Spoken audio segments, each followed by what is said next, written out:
Hello à toi et bienvenue dans cette nouvelle vidéo dans laquelle on va parler d'un sujet qui je trouve n'est pas beaucoup abordé dans les contenus entrepreneuriaux, si ce n'est pas du tout abordé, parce que c'est pas forcément le sujet le plus cool à aborder, mais c'est quand même un sujet qui concerne beaucoup d'entrepreneurs, si ce n'est la majorité des entrepreneurs dans leur parcours, qui sont tout ce qui est clients difficiles, clients qui ont beaucoup d'attentes, impayés clients, etc. Donc tout ce qui tourne autour de challenges qu'on peut rencontrer euh, quand on accompagne des clients, tout simplement. Dans cette vidéo, du coup, je vais te partager un petit peu mon parcours par rapport à ça, ce que j'ai pu comprendre par rapport à ça, et aussi à quel point en fait toutes ces dynamiques, on les co-crée. Et je vais te partager du coup comment moi-même j'en suis sorti de ces dynamiques entre les impayés et entre les clients qui ont beaucoup d'attentes, qui sont assez difficiles à gérer par moment, pour aller vers une clientèle plus alignée à qui je suis et ne plus rencontrer, ou du moins très peu, ce genre de problématiques. Il faut savoir que moi, au départ, j'étais associé et cofondateur dans une startup il y a quelques années. Et en fait, ce qui se passait, c'est que on attirait énormément de clients euh, qui qui avaient, comme je le disais au début de vidéo, beaucoup d'attentes, qui avaient besoin d'énormément de pédagogie, beaucoup de soutien, beaucoup d'attention, mais au point en fait où ça devenait presque malsain, c'est-à-dire que en fait j'avais plus l'impression de les soutenir, j'avais littéralement l'impression de les porter sur mes épaules en fait ces clients, de les tirer à bout de bras et de m'épuiser en fait à faire ça. Je passais vraiment mes journées en fait à gérer des impayés, à relancer les clients, et pour ceux qui étaient présents dans nos programmes, dans nos espaces, j'avais vraiment le sentiment de devoir les porter, les tirer, presque en fait d'agir à leur place. Et ça a duré pendant 2 ans, les 2 ans en fait où l'entreprise existait. Et ça a été vraiment très épuisant et très frustrant pour moi de vivre ça. Hein. C'est-à-dire que on travaillait 7 jours sur 7, hein, c'était une start-up, donc forcément on travaillait pas mal, et 7 jours sur 7, 60 heures par semaine, à mettre beaucoup de temps, d'énergie, d'attention dans cette typologie de clients, c'était assez challengeant. Et donc, qu'est-ce qui se passait en fait? Le truc, c'est qu'on n'arrêtait pas de se remettre en question comme si le problème venait de nous. C'est-à-dire qu'on prenait toute la responsabilité et on disait c'est que le programme il doit pas être assez bien. Donc on n'arrêtait pas d'essayer d'améliorer notre produit, d'améliorer notre programme, ce qui est pas un mal en soi, mais quand il y a un certain équilibre. Et là, en fait, c'était totalement déséquilibré, c'est qu'on prenait vraiment toute la responsabilité sur nos épaules et que les clients, on les déresponsabilisait totalement. On les infantilisait en fait en faisant ça, et donc ça ressemblait plus à du babysitting qu'à du coaching à la fin, ce qu'on faisait. Suite à ces 2 années, du coup, moi je suis reparti en tant que solopreneur parce qu'on a fermé l'entreprise, et mon ancien associé, lui, est reparti en solo et a reconstruit l'entreprise tout seul, et il est revenu vers moi pour qu'on travaille ensemble. Et en fait, ce qui s'est passé, c'est que moi, quand je suis reparti en solo, j'ai gardé les mêmes dynamiques. Et en fait, c'est un peu ce qui crée ces dynamiques, c'est vraiment la croyance que avoir des clients, c'est déjà bien. Avoir des clients, c'est déjà cool. On a, un peu comme si on avait déjà de la chance d'avoir des clients, euh, et que d'autres entrepreneurs, en fait, n'ont carrément pas de clients. Et donc, voilà, c'est déjà bien et on se contente de ce qui est déjà là. Le truc, c'est que avec cette croyance-là, du coup, on, on accepte n'importe qui. Quand je dis n'importe qui, c'est pas forcément péjoratif, c'est juste des personnes qui sont pas forcément alignées à notre mode de fonctionnement, à notre façon de penser, ou encore une fois où on perçoit qu'il y a beaucoup trop d'attentes et qu'on infantilise beaucoup trop la personne. Et à cette période où je suis reparti en solo, toujours pareil, en fait j'attirais la même typologie de clients. J'avais carrément, si je devais donner des exemples, j'avais carrément des clients qui me verbalisaient euh, que ils avaient beaucoup d'attentes. C'est-à-dire qu'en fait ils avaient payé, et ils me disaient carrément, moi par contre j'ai beaucoup d'attentes avec ce coaching. Et il me le verbalisait.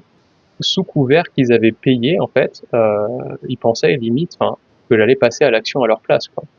Et, euh, et du coup, c'est hyper malsain en général quand la personne commence à vous dire ça pue, parce qu'en fait, ce qu'elle attend, c'est que vous fassiez tout à sa place et qu'elle, en fait, elle pense que juste parce qu'elle a payé, elle va avoir un résultat et que sa vie, elle va changer, quoi. Donc, c'est beaucoup plus une personne qui est attachée à un fantasme qu'une personne qui est consciente qu'il y aura des efforts à faire de son côté. Et donc, ça crée une dynamique très compliquée qui font que, bah, à terme, on s'épuise. Et les symptômes qui m'ont fait comprendre que c'était pas ok pour moi, en fait, c'est que j'allais en reculons aux séances de coaching. C'est-à-dire vraiment, j'y allais à reculons et j'étais là en mode ah putain, j'ai ce client là, ah j'ai pas envie. Et ça, c'est un très bon indicateur que vos clients ne vous correspondent pas en fait et que du coup, c'est important de se réaligner. Et ce qui se passait aussi, c'était donc j'allais aux séances à reculons. Et en fait, souvent, ces clients repoussaient les séances ou demandaient de repousser les séances. Et en fait, ils m'envoyaient un message en mode est-ce qu'on peut repousser la séance, est-ce qu'on peut l'annuler, etc. Donc voilà, encore une fois, bah, du coup, les clients qui sont pas forcément très engagés, mais encore une fois, je co-crée ces dynamiques, j'y viendrai plus loin. Et en fait, à ce moment-là, ce qui est fou, c'est que quand ils me demandaient de repousser ou d'annuler une séance, j'étais là en mode yes, genre j'étais trop content en fait. Euh, et c'est pas normal en fait. Si aujourd'hui vous avez ça dans vos clients, que ce soit une majorité ou même quelques-uns, ce n'est pas normal. En fait, vous devez vraiment être heureux d'aller accompagner vos clients et vous devez vraiment, ouais, vous sentir vraiment, je sais pas, inspiré à l'idée d'aller accompagner vos clients. Moi, mes clients, alors j'y viendrai plus tard du coup, mais aujourd'hui, mes clients, c'est vraiment des personnes avec lesquelles je pourrais aller prendre un café avec plaisir, passer même une journée entière avec plaisir avec eux parce que je les aime profondément et c'est vraiment des humains avec lesquels il y a un énorme feeling. Donc c'est vraiment des indicateurs. Si vous commencez à avoir des impayés, si vous commencez à avoir trop d'impayés, on s'entend, hein, le 100% d'impayés c'est possible mais c'est compliqué. Enfin, c'est encore une fois le 100% est souvent un fantasme, mais si vous commencez à avoir plus d'impayés que de payés, probablement il faut se poser certaines questions dans la typologie de personnes que vous attirez. Et si vous commencez à aller reculons à vos séances ou à vouloir toujours ajouter des choses à vos programmes parce que vous avez le sentiment que vos clients n'avancent plus et que vous prenez toute la responsabilité sur vos épaules, probablement que le problème n'est pas là, probablement que le problème n'est pas dans vos programmes, mais plus dans la typologie de personnes que vous attirez. Suite à toutes ces expériences qui étaient plutôt difficiles, plutôt challengeantes, ce qui s'est passé, c'est que je me suis dit, ok, mais en fait, avec qui j'ai envie de travailler. C'est bête, mais en fait, c'est la question que tu posais. Parce que souvent, on dit, euh, on définit un peu notre client idéal avec un problème, une frustration, une douleur. Ok, super, et je règle un problème. Ok, très bien, mais au-delà de ça, avec quelle typologie d'humain j'ai vraiment envie de travailler, en fait? C'est quoi le genre d'humain avec lequel je kifferais travailler? Et en fait, je me suis observé moi en tant que client et je me suis dit, bah, avec des gens un peu comme moi, en fait. C'est-à-dire, ils ont le même rapport à l'investissement, ils ont la même capacité à se gérer, ils sont relativement autonomes, même s'ils se font accompagner, ils n'ont pas besoin d'être perpétuellement rassurés, perpétuellement soutenus, ils n'ont pas besoin qu'on leur surexplique les choses. Enfin, en gros, c'est pas des enfants. et, et je me suis dit, ok, maintenant, ce qui va se passer, c'est que je n'attends rien de moins de mes clients que ce que moi-même je m'impose. Donc en gros, je veux des clients qui réfléchissent plus ou moins comme moi, qui investissent plus ou moins comme moi, qui se lead intérieurement plus ou moins comme moi. Et quand j'ai commencé à définir ça, en fait, qu'est-ce qui s'est passé? J'ai mis fin à 2 accompagnements one-one que j'avais, qui étaient en cours, avec des clients qui ne rentraient pas du tout dans ces critères et qui avaient encore une fois beaucoup d'attentes. Voilà, en tout cas, c'était des clients avec lesquels j'allais en séance à reculons. Et en redéfinissant ça, du coup, ce qui s'est passé, c'est que voilà, j'ai décidé de mettre fin à ces 2 accompagnements Donc évidemment, j'ai eu des peurs, hein, évidemment, j'ai eu des questionnements au moment où j'ai fait ça, et même avant. Euh, Première peur, c'était je suis quand même en train de refuser de l'argent, c'est-à-dire qu'à ce moment-là, j'arrête des accompagnements, voilà. Donc ok, forcément c'est challengeant. Et le deuxième questionnement que j'ai eu, je me souviens, c'était ok, mais est-ce que je suis pas un connard en fait? Genre qui je suis pour me dire que ces clients-là c'est pas assez et que je mérite d'autres clients. Ouais, c'est vraiment les deux choses qui me sont venues, la peur de ce que je perdais financièrement et ce truc de ok, mais en fait pour qui tu te prends entre guillemets. Et et en fait il y a une phrase qui m'est venue il y a quelques temps, et cette phrase c'est vraiment avoir des standards, c'est pas être un connard. C'est juste se respecter en fait. Et ça veut pas dire que c'est des mauvaises personnes, ça veut pas dire qu'on est une bonne personne, ça veut juste dire qu'à un moment donné, on peut pas plaire à tout le monde, euh, et que du coup c'est important de savoir ce qu'on veut pas, et de définir avec quelle personne on a envie de placer notre temps et notre énergie. Parce que toute cette énergie qu'on ne met pas dans des clients qui nous inspirent et avec lesquels on aime vraiment travailler, on va les mettre ailleurs en fait. Si on ne définit pas avec qui on veut travailler, c'est le hasard qui définira avec qui on a envie de travailler. Du coup, quand j'ai commencé à redéfinir vraiment avec qui j'ai envie de travailler, que j'ai mis fin à ces deux accompagnements, une semaine plus tard, j'ai tout simplement proposé à 7 personnes avec lesquelles j'avais vraiment envie de travailler. En fait, je les avais notées et j'avais dit, ces personnes-là, je les avais déjà coachées en individuel. J'avais dit, j'aimerais vraiment les accompagner sur le long terme, en fait. Donc, j'ai lancé un mastermind et j'ai juste envoyé un message à ces 7 personnes sur WhatsApp en leur disant, voilà, j'aimerais profondément t'accompagner, voilà ce que j'ai créé, etc. Est-ce que ça résonne? Et suite à ce message, en fait, c'est intéressant parce que rien ne se perd, rien ne se crée, tout se transforme. C'est-à-dire qu'il y a deux clients, il y a deux personnes sur les 7 qui ont choisi d'embarquer avec moi et de me rejoindre pour 6 mois. Et du coup, les deux clients avec lesquels j'avais arrêté, finalement, l'univers avait fait en sorte que de nouveaux clients arrivent. Et aujourd'hui, je suis encore en train d'accompagner ces clients.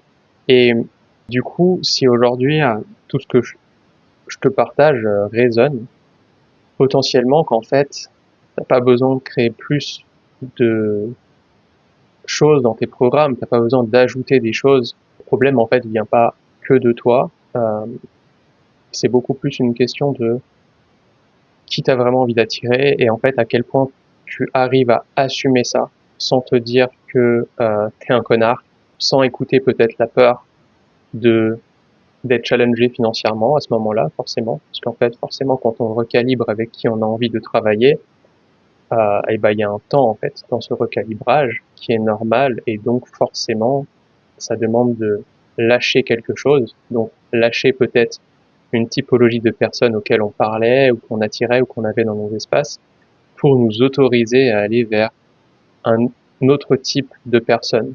Et en fait, ce que j'ai remarqué chez les entrepreneurs que j'accompagne, mais aussi chez moi-même à ce moment-là, c'est que souvent on aimerait passer au niveau 3 sans lâcher le niveau 2.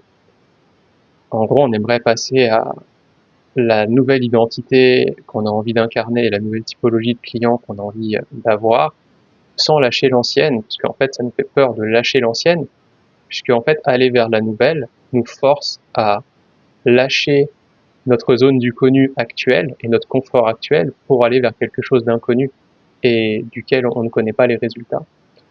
Donc forcément, ça demande une forme de courage, hein, entre guillemets, ça demande de parfois ne pas écouter nos peurs, même si elles sont là et qu'on les reconnaît.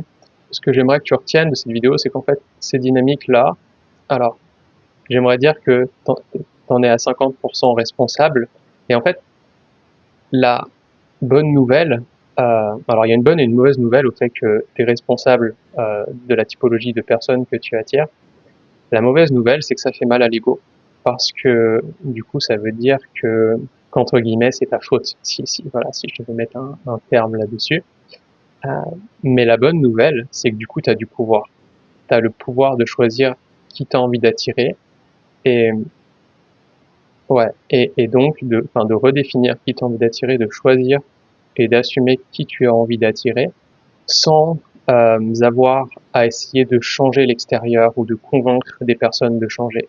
En fait, tu as juste à toi changer intérieurement en allant redéfinir et assumer ce que tu veux. Et finalement, ouais, tu finiras par attirer la typologie de clients que tu as envie d'avoir. Voilà pour cette vidéo. J'espère qu'elle t'aura plu et sur ces belles paroles, je te souhaite une très bonne journée et je te dis à bientôt pour une nouvelle vidéo.